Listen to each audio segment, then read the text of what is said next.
अस्सलाम वालेकुम and welcome to channel दस्तरखान की दावत। आज मैं आपके साथ शेयर करने जा रही हूँ क्रिसमस स्पेशल प्लम केक की रेसिपी और इसे हम प्रेशर कुकर में बनाएंगे। बहुत ही आसान तरीके से हम इसे तैयार करेंगे। बिना किसी हैंड मिक्सर का इस्तेमाल किए हम बहुत ही आसान तरीके से इस केक के बैटर को बनाएंगे और ये केक इतना ज़्यादा मॉइस्ट और टेस्टी बनेगा कि आप इसे बस खाते रह जाएंगे। तो चलिए इस मज़ेदार से केक की रेसिपी को देख लेते हैं। यहाँ पर हमने एक पैन ले लिया है और अब इसके अंदर हम आधा कटोरी या आधा कप ऑरेंज जूस डाल देंगे। यहाँ पर मैंने फ्रेश ऑरेंज जूस लिया है, आप इसके जगह पे कैंड ऑरेंज जूस का इस्तेमाल भी कर सकते हैं। अब यहाँ पर हमने कुछ फ्रूट्स एंड नट्स ले लिए हैं, तो यहाँ पर मैंने सारी चीज़ों को 2 टेबलस्पून लिया है। 2 टेबलस्पून मैंने यहाँ पर मिक्स टूटी फ्रूटी ले लिया है, 2 टेबलस्पून गोल्डन किशमिश, 2 टेबलस्पून हमने यहाँ पे काली वाली किशमिश ले ली है, 2 टेबलस्पून रफली चॉप किए हुए बादाम ले लिए हैं, 2 टेबलस्पून रफली चॉप किए हुए काजू ले लिए हैं और 2 टेबलस्पून हमने यहाँ पे कैंड चेरीज़ ले लिए हैं, जिसे 2 से 3 पीसेस में कट कर लिया है। और अब ये जो सारे फ्रूट्स एंड नट्स हैं इसे हम इस ऑरेंज जूस के अंदर डाल देंगे और अब इसे एक बार ऑरेंज जूस के साथ मिक्स कर लेंगे। और चलिए अब इसे गैस के ऊपर चढ़ा देते हैं। तो यहाँ पर हमने इसे गैस के ऊपर चढ़ा दिया है और अब इसे मीडियम फ्लेम पे लगातार चलाते हुए 3 से 4 मिनट तक इसी तरह से पका लेंगे। इस तरह से गैस पे पकाने से जो सारे फ्रूट्स एंड नट्स है वो सॉफ्ट हो जाएंगे और आपको अलग से इसे सोक करके रखने की ज़रूरत नहीं पड़ेगी। तो हमने इसे 3 से 4 मिनट के लिए मीडियम फ्लेम पे लगातार चलाते हुए पकाया और जो सारे फ्रूट्स एंड नट्स है वो अच्छी तरह से सॉफ्ट हो गए हैं। तो अब हमने गैस के फ्लेम को बंद कर दिया है और अब इसे गैस पे से उतार लेते हैं। तो हमने इस पैन को गैस पे से उतार लिया है और अब इसे रूम टेम्परेचर पे छोड़ देंगे इसे पूरी तरह से ठंडा होने के लिए। जब ये पूरी तरह से ठंडा हो जाएगा उसके बाद हम इसका इस्तेमाल करेंगे। अब यहाँ पर हमने एक ग्राइंडर जार ले लिया है। अब इसके अंदर हम 2 बड़े साइज़ के अंडे डाल देंगे और केक में लगने वाले सारे इंग्रेडिएंट्स को हमें रूम टेम्परेचर पर लेना है। साथ ही में आधा कप या आधा कटोरी शक्कर डाल देंगे और अब इसके अंदर हम 50 ग्राम बटर डाल देंगे। जो 100 ग्राम्स वाला बटर का पैकेट होता है उसमें से आधा पैकेट हमें इसमें डाल देना है और अब इसे अच्छी तरह से बारीक ग्राइंड कर लेंगे। तो हमने इसे बहुत अच्छी तरह से ग्राइंड कर लिया है और अब इसे हम एक मिक्सिंग बाउल के अंदर ट्रांसफ़र कर लेते हैं और अब इसके अंदर हम आधा कप या आधा कटोरी सनफ्लावर ऑयल डाल देंगे। आप इसकी जगह पे किसी और ऑयल का इस्तेमाल भी कर सकते हैं सिवाय सरसों का तेल। और अब ये जो फ्रूट्स एंड नट्स हैं वो कम्प्लीटली पूरी तरह से ठंडा हो गया है। तो अब इसे हम ऑरेंज जूस के साथ ही सारे फ्रूट्स एंड नट्स को इस बाउल के अंदर डाल देंगे। अब इसके अंदर हम डाल देंगे 1 टीस्पून वेनिला एसेंस। अब यहाँ पर हमने आधा कप दूध लिया है, इसे हमने रूम टेम्परेचर पर लिया है, लेकिन हम इसे बाद में इस्तेमाल करेंगे। अगर हमें ज़रूरत लगेगी तो ही हम इसे डालेंगे, वरना नहीं डालेंगे। और अभी जो वेट इंग्रेडिएंट्स है इसे हम अच्छी तरह से 1 से 2 मिनट के लिए ही बस विस्क से मिला लेंगे। तो हमने वेट इंग्रेडिएंट्स को अच्छी तरह से 1 से 2 मिनट के लिए मिला लिया है और वेट इंग्रेडिएंट्स हमारे बिल्कुल तैयार है। तो चलिए अब इसके अंदर हम ड्राई इंग्रेडिएंट्स मिला लेते हैं। अब ये जो बाउल है इसके ऊपर हमने एक छाननी रख दिया है।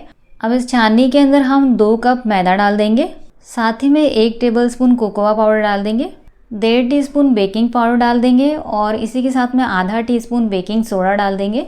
और अब इसे एक स्पून की मदद से अच्छी तरह से छान लेंगे। स्पून की मदद से छानने से जो सारे ड्राई इंग्रेडिएंट्स है वो बिल्कुल अच्छी तरह से बाउल के अंदर ही गिरेंगे, वेस्टेज नहीं होगा। तो यहाँ पर हमने सारे ड्राई इंग्रेडिएंट्स को छान लिया है। अब यहाँ पर हमने आधा टीस्पून सॉल्ट पाउडर ले लिया है, 1 इंच दालचीनी का टुकड़ा लिया है जिसका हमने पाउडर बना लिया है और 4 लौंग लिया है जिसका हमने अच्छी तरह से पाउडर बना लिया है। अब जो स्पाइसेस का पाउडर हमने तैयार किया है इसे भी हम इस बाउल के अंदर डाल देंगे और अब इसे अच्छी तरह से हम एक विस्क की मदद से मिला लेंगे। इसे हमें ज़्यादा ओवर मिक्स नहीं करना है, बस इसे उतना ही मिलाना है जितना कि ये ड्राई इंग्रेडिएंट्स है वो सारे वेट इंग्रेडिएंट्स के साथ मिल जाए। तो इसे हमने अच्छी तरह से मिला लिया है और हमारा जो केक बैटर है वो बिल्कुल तैयार है। और ये जो आधा कप दूध हमने लिया है इसका हम बिल्कुल भी इस्तेमाल नहीं करेंगे क्योंकि हमारा जो केक बैटर है वो बिल्कुल परफेक्ट कंसिस्टेंसी का तैयार हो गया है। और जो प्लम केक के केक बैटर की कंसिस्टेंसी होती है वो इस तरह से थोड़ी सी थिक कंसिस्टेंसी होती है। इस तरह से थोड़ा रुक के जो बैटर है वो गिरेगा, बिल्कुल भी रिबन जैसी फ्लोइंग कंसिस्टेंसी इसकी नहीं होती है। अब यहाँ पर मैंने 3 लीटर का प्रेशर कुकर ले लिया है और इसे मैंने नोटबुक के पेपर से ही अलाइन करके ग्रीस कर लिया है। और अब ये जो केक का बैटर है उसे हम इसके अंदर डाल देंगे। तो हमने जो सारा प्लम केक का बैटर था उसे इस प्रेशर कुकर के अंदर डाल दिया है। तो अब इसके ऊपर हम थोड़े से फ्रूट्स एंड नट्स से गार्निश कर देंगे। तो इसके ऊपर पहले हम थोड़े से काजू डाल देंगे अब इसके ऊपर थोड़े से बादाम डाल देंगे और ये जो फ्रूट्स एंड नट्स हम इसके ऊपर गार्निश कर रहे हैं उसे हमें इसी तरह से डाल देना है। इसे प्रेस बिल्कुल नहीं करना है क्योंकि जब केक बेक होगा तो ये खुद ब खुद ही उसके ऊपर चिपक जाएगा। अब इसके ऊपर हम थोड़े से गोल्डन वाले किशमिश डाल देंगे, साथ ही में थोड़े से ब्लैक वाले किशमिश भी डाल देंगे। अब यहाँ पर मैंने मिक्स कलर की टूटी फ्रूटी ले ली है, इसे भी हम इसके ऊपर डाल देंगे। और अब इसके ऊपर हम थोड़े से चेरीज़ भी डाल देंगे। तो यहाँ पर हमने केक को फ्रूट्स एंड नट्स से गार्निश कर लिया है और आप देख सकते हैं अभी से ही ये बहुत ही ज़्यादा ब्यूटीफुल लग रहा है। और अब ये जो लिड है इसका गैस्केट और सीटी निकाल के प्रेशर कुकर के ऊपर लिड लगा देंगे। और अब यहाँ पर मैंने एक तवे को मीडियम फ्लेम पे 5 मिनट पहले ही गैस पे गरम कर लिया है। अब ये तवा बहुत अच्छी तरह से गरम हो गया है, तो जो फ्लेम है उसे मैंने लो मीडियम के बीच में कर दिया है। और अब ये जो प्रेशर कुकर है इसे हम इस तवे के ऊपर रख देंगे और इसे हम इसी तरह से लो मीडियम के बीच वाले फ्लेम पे 45 मिनट तक या 45 मिनट्स तक बेक कर लेंगे। क्योंकि मेरा प्रेशर कुकर मोटा है इसलिए मैंने जो फ्लेम है उसे लो मीडियम के बीच में रखा है। अगर आपका प्रेशर कुकर पतला है तो आप इसे लो फ्लेम पर ही बेक करें। तो केक को बेक होते हुए 45 मिनट हो चुके हैं। चलिए अब इसे चेक कर लेते हैं। प्रेशर कुकर का जो लिड है उसे ओपन कर लेंगे तो आप देख सकते हैं केक बहुत अच्छी तरह से बेक हो चुका है। इसका जो ऊपर का सरफेस है वो बिल्कुल भी अच्छी तरह से ड्राई हो चुका है और टूथपिक भी अच्छी तरह से क्लीन निकल के आ रही है। इसका मतलब हमारा जो केक है वो पूरी तरह से पक चुका है, बिल्कुल भी कच्चा नहीं है। तो चलिए अब इसे गैस पे से उतार लेते हैं। तो केक को हमने गैस पे से उतार लिया है। अब इसे रूम टेम्परेचर पे पूरी तरह से ठंडा कर लेंगे और जब ये ठंडा हो रहा है इसे एक कपड़े से कवर कर देंगे जिससे कि जो हमारा केक है वो मॉइस्ट बना रहेगा। तो केक अब पूरी तरह से ठंडा हो चुका है। चलिए अब इसे डिमोल्ड कर लेते हैं। तो इसे मैंने एक प्लेट के ऊपर पलट लिया है और आप देख सकते हैं कितनी ईजिली ये जो केक है वो निकल गया है और प्रेशर कुकर में भी बिल्कुल भी चिपका नहीं है। अब ये जो पेपर है इसे हम निकाल लेंगे। तो पहले हम ये जो नीचे वाला पेपर है उसे निकाल लेंगे और ये जो साइड वाला पेपर है इसे भी हम पूरी तरह से निकाल लेंगे। अब केक को हम सीधा कर लेंगे और आप देख सकते हैं कितना ज़्यादा ब्यूटीफुल हमारा केक बन के तैयार हुआ है और कितना जालीदार ये बना है। बिल्कुल भी परफेक्ट और बहुत ही ज़्यादा मॉइस्ट हमारा प्लम केक बन के तैयार हुआ है।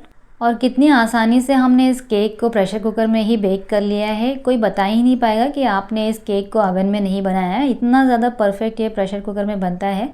तो चलिए अब इसके पीसेस कट कर लेते हैं। और जैसे ही मैं इसे काट रही हूँ आपको तो पता ही चल गया होगा कि कितना ज़्यादा मॉइस्ट और परफेक्ट ये केक बना है। इसके पीसेस कट करने से पहले आप इसे 10 मिनट के लिए पहले फ्रिज में रखें, उसके बाद इसके पीसेस कट करें तो ज़्यादा परफेक्टली इसके पीसेस कट होंगे। तो यहाँ पर हमने इसका एक पीस कट कर लिया है। चलिए अब मैं आपको इसे सर्व करके दिखाती हूँ। और आप देख सकते हैं बिल्कुल भी परफेक्टली इसका पीस कट हुआ है क्योंकि 10 मिनट के लिए मैंने इसे फ्रिज में रखा था, उसके बाद मैंने इसके पीस को कट किया है। और कितना जालीदार ये केक बना है आप देख सकते हैं। बहुत ही ज़्यादा आसान है इस केक को बनाना, आप इसे ज़रूर ट्राई करें। और अगर आपको रेसिपी पसंद आई है तो प्लीज़ इस वीडियो को लाइक कीजिए, चैनल को सब्सक्राइब कीजिए। मिलते हैं ऐसी ही मज़ेदार और एक्साइटिंग रेसिपीज़ के साथ, तब तक के लिए अल्लाह हाफिज़।